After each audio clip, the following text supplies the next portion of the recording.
we are. 4 seasons. Killed before its time. It's understandable in hindsight, it really is. I still begrudge it, with total certainty. Enterprise had finally found itself, and as I've been gushing so much about it, it had finally gotten to be a good show. Not perfect, still at its flaws. Hell, we actually gave a lamentation for Season 4. But I mean, I gave a lamentation to Season 6 DS9. It's still an amazing season, right? We got a lot to unpack today, because we're doing this a little bit differently than normal. Because, well, I'm just going to be blunt about this as I can. I'm treating this as the series finale. Don't worry, there will be an episode next week. This is written by everyone. It's just the simplest way to put it. But it's worth noting that Reeves Stevens and Manny Coto and Andre Bormanis, all of whom helped write this is all of their final contribution to Trek. Now, there's an asterisk to that, because obviously they would still be involved in the production line of things. They were still doing some prep work things. There's just other things that were happening about the round down and the switch over to syndication and blah, blah, blah. But as far as writing staff, this is their final writing credit, and in most ways that matters, this is their final inclusion into the franchise. Same thing with Marvin Rush, actually, who was directing this episode. And Gary Graham, who played Saval. And 2 other people I want to mention, because all those people deserve credit and praise and all that fun stuff. But there's 2 names I want to really jump on. One of them is Michael Okuda and Denise Okuda. Now, Michael Okuda had been involved in Star Trek since Star Trek IV, The Voyage Home. That makes him one of the longest-standing veterans of Trek at this point in time, at 19 years of having worked on Trek. I say without hyperbole that Mr. Okuda and his wonderful wife are singularly responsible for a tremendous amount of the flavor, tone, and design, visual design, which is always ever important, of Trek from basically all of TNG through all of Enterprise. It's legitimately hard to overestimate the Okuda's impact on Trek. So I wanted to give huge, tremendous shout-outs and praise to that family and to all the wonderful, wonderful work they have done over the years. In fact, they were called back in, I want to say about 2016-ish, to do a rehash of the technical manual and the encyclopedia in order to keep it up to date with all the information at that point in time. We also have Jay Chataway. This is the final song, the final music he worked on for the show. Now, I've made fun of Chataway's music before, but I want to be very clear about this in case I've never made this distinctly clear. I'm pretty sure I brought this up during TNG, but in case I didn't, the wallpaper music thing is not his fault. It's the creative staff's fault. They wanted the wallpaper music. They got it. If the customer asks for bland sludge and you're a 5-star chef, then you still produce bland sludge. You just produce really good bland sludge, right? Now, I'm not saying Jay Chataway is a 5-star, composer, but he is good. He is someone who is actually a decent composer and has done some good work over the years, especially on Trek, but also elsewise. I wanted to mention his stint because his first song he ever wrote was all the way back in Tin Man, which would have put that at 15 years ago. Now, in all of these cases, I double-checked to make sure to see if any of them were involved in New Trek, and in all of these cases, the answer is no, with one little asterisk. Apparently, the flute song that Chataway composed for Inner Light is something that is played over in Picard, so he gets credit for that. But he has not actually been involved in Picard the show. So this is it. So, I don't know how to properly honor the Okudas, Mr. Chataway, Marvin Rush, and his visual style, Bormanis, and his inconsistencies, Manny Coto, and his revitalization, and the Reeves Stevenses, and their many, many inclusions. I believe there's the possibility that Reeves Stevens worked on 1 or 2 more books after this. I'm not 100% sure of the timeline, and I was having trouble finding a codified timeline, and so I just, whatever, on that one. But either way. Before we move forward, since we're talking about behind-the-scenes stuff, I want to mention this here, because I have a different structure for this one. Obviously, Season 5 was something that was planned for. They were actually working towards it, and while threat of cancellation was there, that's not exactly new to Trek, so, it is best to plan for the best hope for the best, plan for the worst. So they were still doing the prep work and, in order to make sure that they're ready to go. Like, I'm saying this wrong. If you're involved in a production and you think you might be canceled and you don't do any prep work and then you are renewed, you're screwed because you haven't done any of the prep work. And if you're not renewed, well, that's whatever at that point. You've just lost the time and effort, but it's not a big deal. So it is the smart thing to prep just in case. That's what I'm trying to say. They had a storyline involving Stratos. In fact, they were going to start developing the beginning of Stratos. You're probably thinking, what the heck is Stratos? It's that city in the sky where they had the division between them, the city and the rock people. Remember that? The degenerative mining. They were going to have a story about the Kzinti. This actually amuses the hell out of me because this would have been the first thing to truly codify TAS as canon. It's something that Paramount has since done in the years since then. They also were going to do something about the creation of the first starbase as a story arc. Now, if you've been paying attention, this was something they hinted at, and it's one of the bricks they laid previous to now. They also were going to do more with the Mirror Universe. I've already talked that to death, so I don't have anything else to add to that. T'Pol's father was going to show up, and he was going to be a Romulan. This is something that was absolutely not planned in advance. This is definitely backloaded storytelling, improv. But they were going to do this as a way to kind of explain not only part of her family life, but why it is that she is the way she is. I kind of prefer the fact that they didn't, personally. That's one of the only ones I don't care for. They're also going to do a prologue story, a prequel, if you will, to Flint, and have him be involved and have it go badly as a specific way to explain why he became so isolationist as of TOS's time. Now, there's actually probably about a dozen other story ideas that were bouncing around. These are the ones where they had actually done some prep work for them. Art design, or initial scripting, or storyboarding, or whatever. So these are the ones that were most likely going to actually happen should Season 5 happen, along with Shran joining the crew, as I've mentioned a few times. However, obviously none of that came to pass. Instead, we get this. The episode begins with a focus on the child. Now, there's this bit where he mentions that protesters are in front of the Vulcan embassy and the Andorian embassy. No one mentions this, but this, of course, to me sounds like what you call a planned affair. You have a small group of people who are rabble-rousers who deliberately try to rile up a group of people to make it look like you have more support, to make it look like support just spontaneously erupts in support of your message. And these people just happen to be ready to go and, ready to march, so to speak, right? But the whole thing was planned. It's a way to try and inflate your perceived importance, and of course, accomplishes exactly what it was intended to make the aliens think that the humans don't want them here, or to make the aliens think the humans are not unified.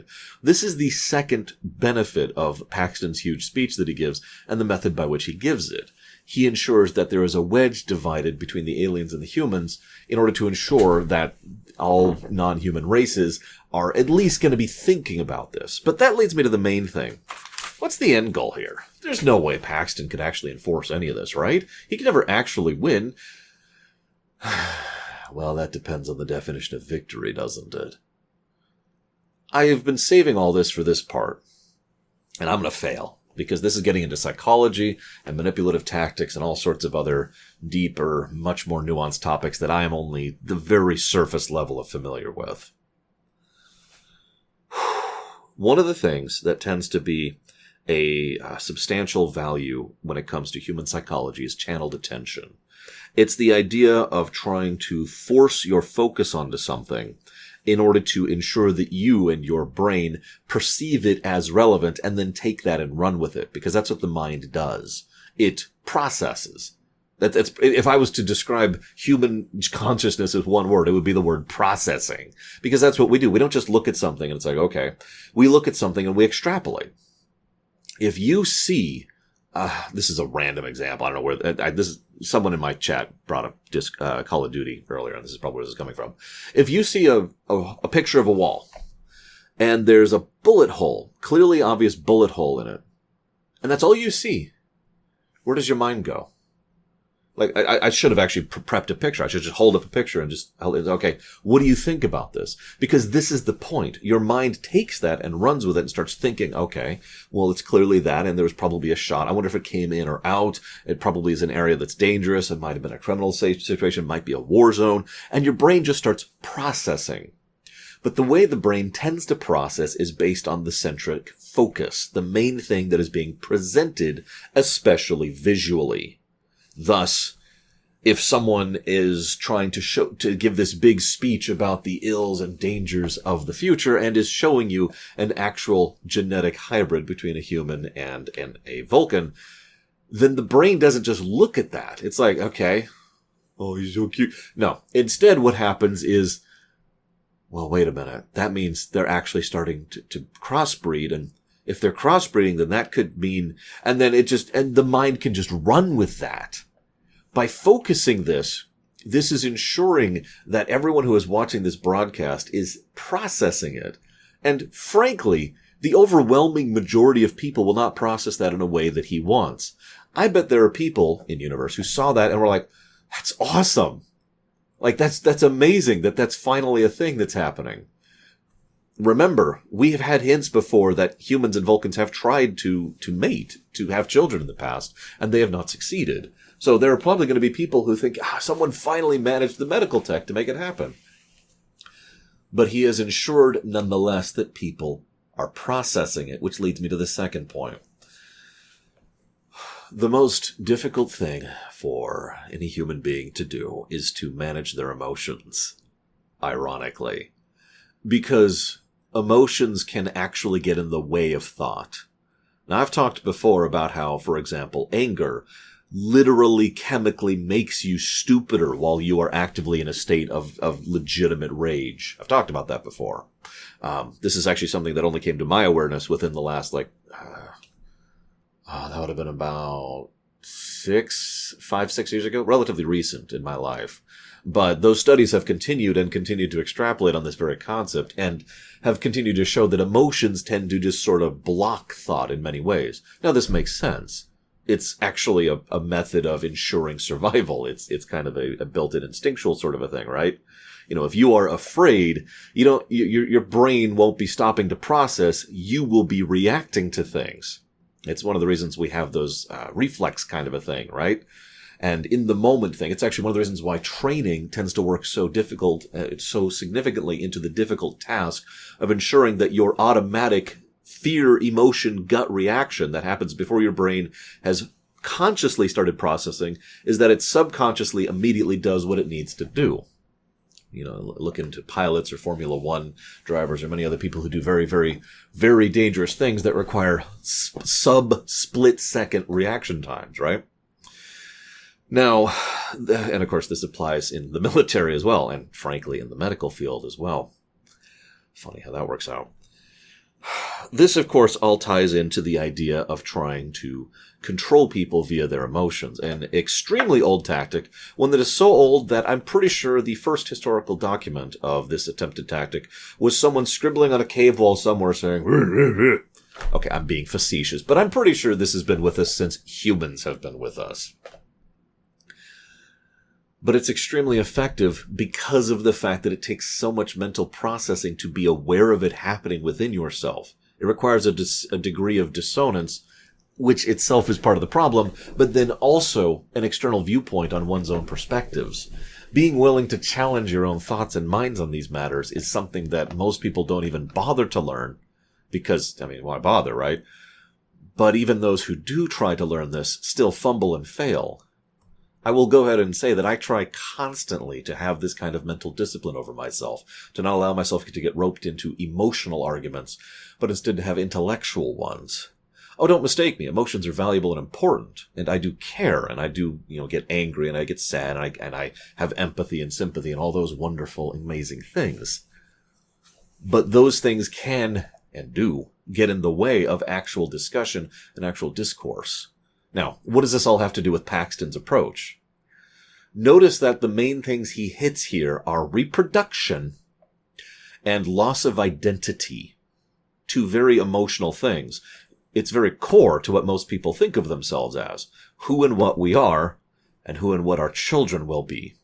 Thus, hitting us both from an emotional perspective and from a base biological perspective. This is the thrust of his argument. It boils down to the purity argument, if you're going to really break it down, which is all just a load of hooey, as T'Pol so effortlessly points out later on in the episode. But the point is, by engaging people with the visual stimuli, focusing the attention, and ensuring the emotional impact of the 1-2 punch of identity and reproduction. I know I keep pointing at my belly for that. I'm not going to point at my crotch. See, you got to break up topics like this with light little hard things. I've still got Nightman right over here. Remember him? We're talking about him.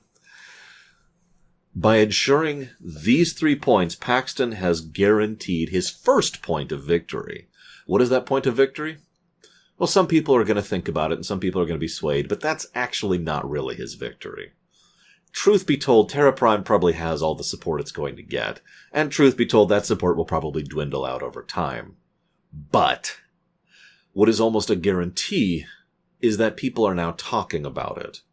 He has guaranteed that this is now a topic that needs to be discussed and processed. And people are going to be processing this event and discussing this event, and it's going to be a focal point of people's thoughts and ideas for years to come. This is, in my opinion, his greatest victory. And you'll notice he wins the moment this episode starts. He has achieved his victory by sheer virtue of making sure that no matter what happens to him and this attack and this particular movement, people will be discussing this long after he's dead. Now, I had a few other things to mention about that. The brain filling in the blanks, I already mentioned that. The forcing the issue thing. There's a couple other little tidbits that are tied into this. First of all, there's a bit where Tucker is trying to ask Greaves, why are you speciesist? And Greaves says, I hate him. But no, Tucker is like, is it the ears? Is it the fact that they're vegetarian? Now, we don't know what Greaves has against them because, and I hate to bring up this topic because most people actually misunderstand what this means, but what Greaves is going through is almost guaranteed to be a version of confirmation bias.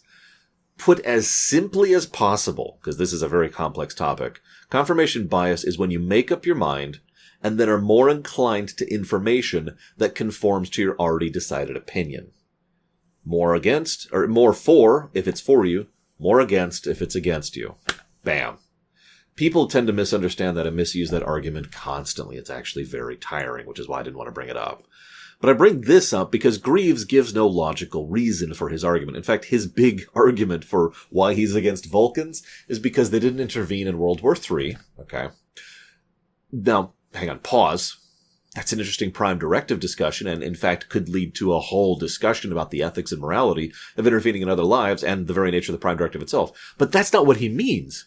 Instead, he specifically thinks that they deliberately didn't get involved so that we would be weaker so Vulcans can control us and manipulate us. Which is nonsense. It is incredibly illogical and is practically the same as saying the Earth is flat. So, first of all, but second of all, actually considering the fact that the Romulans were manipulating the Vulcan High Command for however many years, it's interesting and possible that that was actually something that was on the board at least at one point. Nevertheless, his argument is so flawed, I don't even feel the need to dissect it, because it's like saying the Earth is flat. I made that comparison on purpose. There is no factual basis whatsoever in his statement. Now, he has also, as the episode shows, made this statement in a vacuum, or by virtue of having listened to other people. In other words, the only things that make him inclined to believe this ludicrous claim is that other people might have mentioned it in passing rumor mongering, which, because he had already decided to dislike Vulcans, he was then more willing to take that as read and flag that as a true fact. Confirmation bias. Now, this is interesting because Tucker goes through a little bit of this. Just a little bit. It's not quite the same. Not the confirmation bias, sorry. We're shifting topics. Apologies. Because I should have said this earlier, but I wanted to talk about that first just to get that out of the way because I'm an idiot and I have no idea how to construct my verbal essays. Tucker mentions, oh my God, she's pregnant. She should have told me. There's this whole scene I actually skipped over last time about where he's talking with Phlox. And he mentions, oh my God, and there's this worry and this fretting. And Phlox is like, I think you know the answer to that. And Tucker looks at Phlox and is like, yeah, I guess you're right, I do. So I guess I'm lying. There is a tiny bit of confirmation bias here. Just a little bit. Because Tucker, and this is tying this all in, I swear. Tucker reacts emotionally. The reproduction and the identity and his connection to T'Pol is a very emotional thing. And the very idea of his child is a very reproductive thing. So you can see the connections and how that hits him in a way that he doesn't quite think about it. Then he makes up his mind, and then he looks at the evidence, the fact that it is clearly their child, and uses that as fact. But the problem is, the actual facts show that that's ludicrous.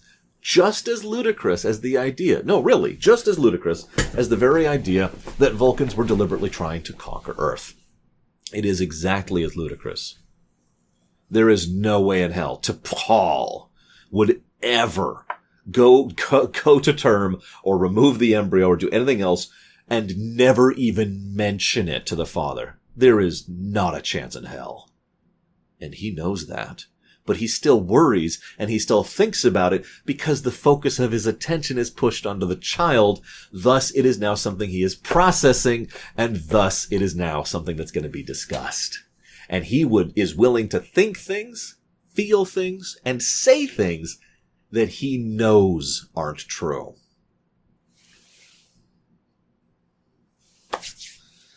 Yeah, that's brilliant, if I can be blunt. This whole construct and the way it ties in directly to Tucker, as well as to the themes of the work as the whole, is nothing short of ruddy brilliant. I love it. I really do. And this is why I mentioned that I would keep the pregnancy thing in my rewrite, because this so clearly ties into the theme. The difference is, rather than have Tucker be a victim of this, I would have him show the nature of it and how it happens in others by virtue of pushing back against that, by doing what we try so hard to do every day of our lives. Most of us do anyways. Of trying to fight our confirmation bias, trying to fight our emotional reaction, and trying to fight our focused attention, and to think. If there is nothing else that I could add to the universe, it is that word. Think.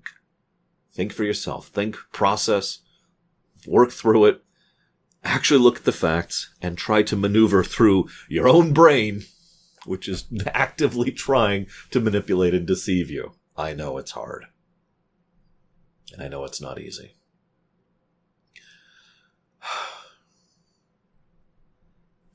Anyways. The final thing I wanted to comment on, just briefly. I love how the villains of the final arc of Enterprise are Tucker and Archer from season 1. No, really. Think about it. Think about the severe and stark speciesism that both were showing at the beginning of the show. Now, Tucker started getting out of his pretty quickly. Archer took until season 3, honestly. But the two of them still were very anti-Vulcan and, as kind of a consequence, kind of anti-alien early on.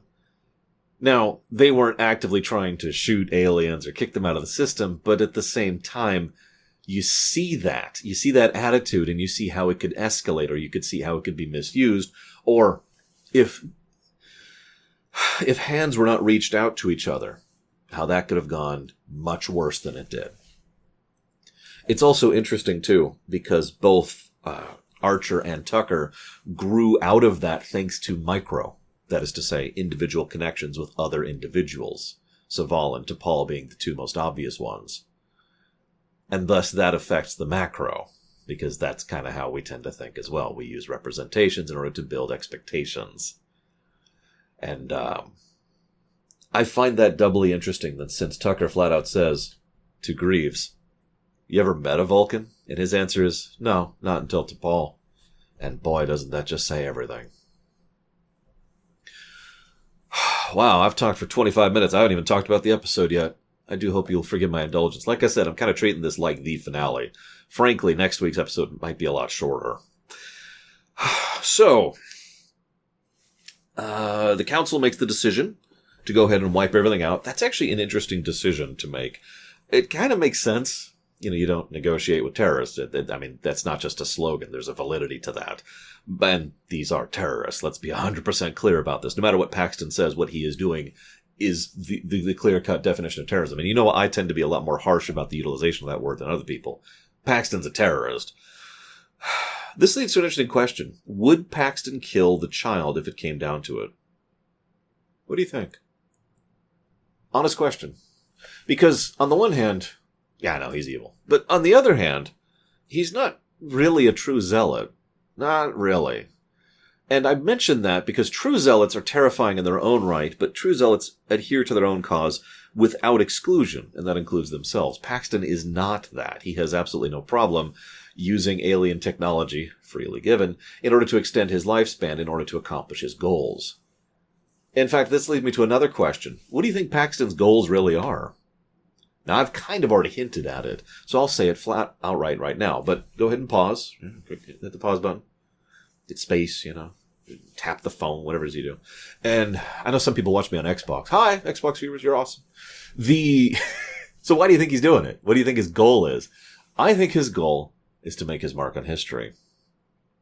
I think that while he is enough of a bigot, let's just call it what it is, to be, to believe in some of the things he mentions, I don't think he is a true believer. I think it's just that it's convenient for him to think that way because of his own confirmation bias issues.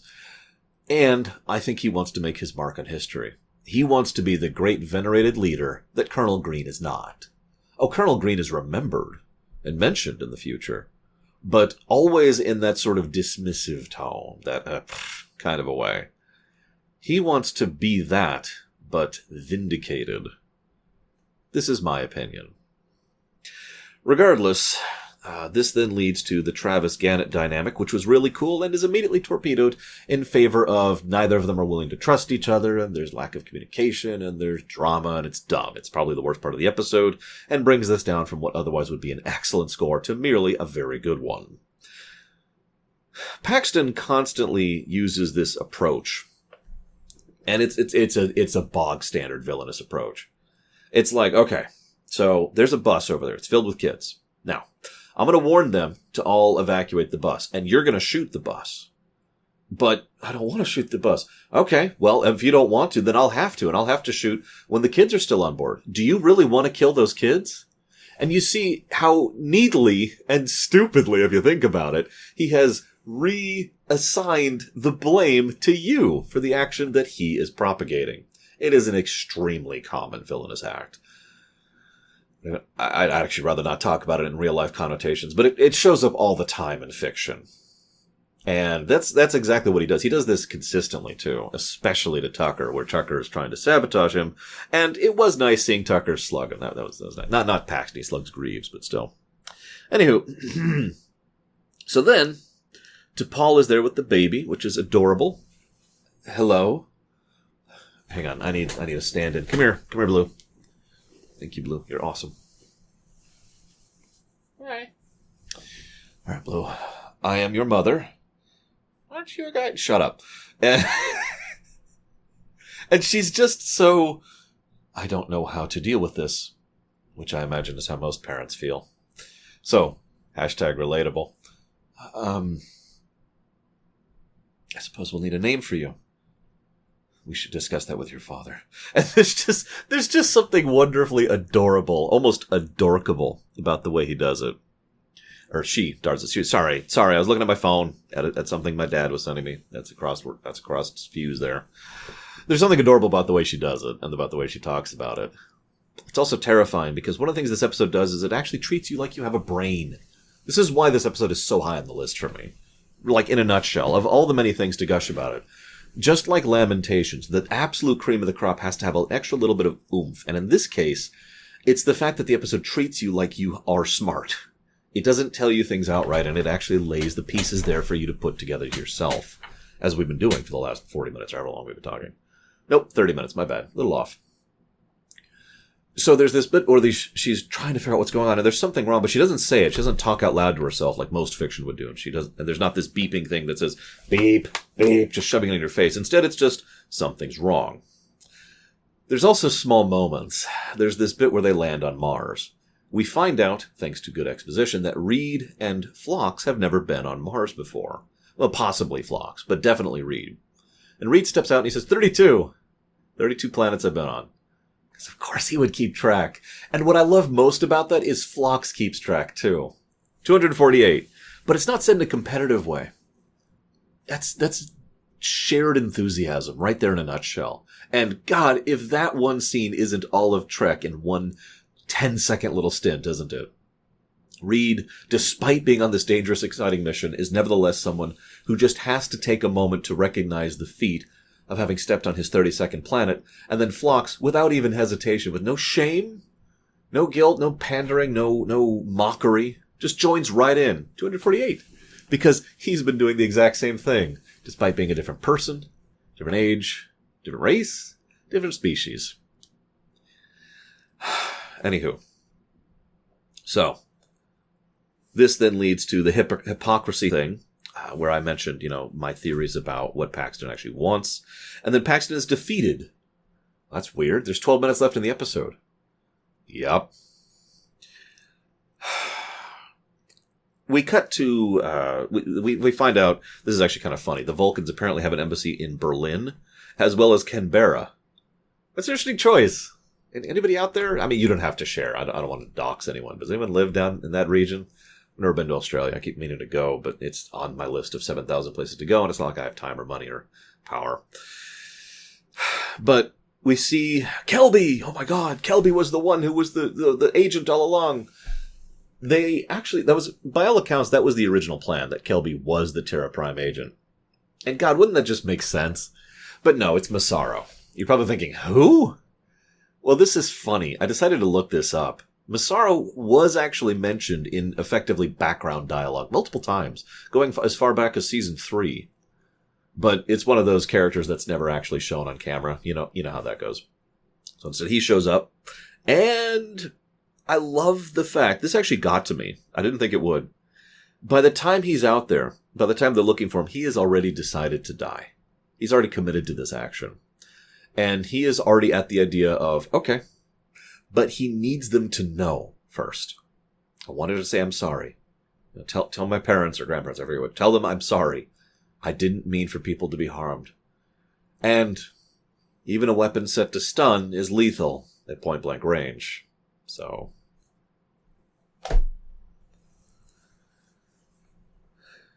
this then leads to a scene that I bawled at. I'm just going to be honest.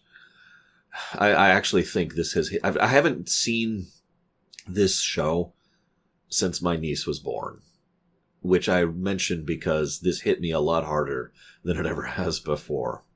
Because Elizabeth, the child, dies. Now, I found out, this is horrible, that if you pay attention, it would be entirely reasonable if Elizabeth had actually lived and she could just be the first human-Vulcan hybrid, and that would have been fine. They apparently decided to tie her fate to the fate of the show. Because remember, all this stuff was written before they found out. So they left it kind of open-ended, and that's why the dialogue is structured that way, and there's a few small changes are needed to decide one way or the other, depending on whether the show would be renewed or not. If the show was renewed, Elizabeth would have lived, and she would have been the first human-Vulcan hybrid. Enterprise was not renewed. So thanks for that.